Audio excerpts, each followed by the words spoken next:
जय झूलेलाल। गणतंत्र दिवस जूं तव्हां सभिनीनि खे लख लख वाधायूं। असांजे चैनल में तव्हां सभिनीनि जो स्वागत आहे। त अॼु जी ख़बर आहे भाटापारा छत्तीसगढ़ मां।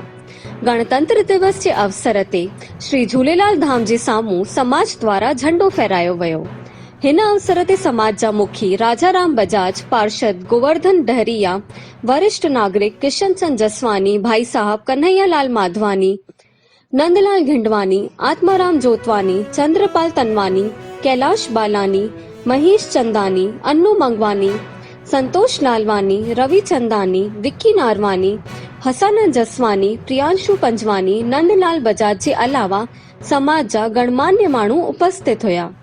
त अॻिते जी ख़बरूं ॿुधण लाइ जुड़ियल हुजो असांजे चैनल सां ऐं वधीक खां वधीक लाइक कयो, शेयर कयो ऐं सब्सक्राइब कयो। जय झूलेलाल। भारत माता की जय।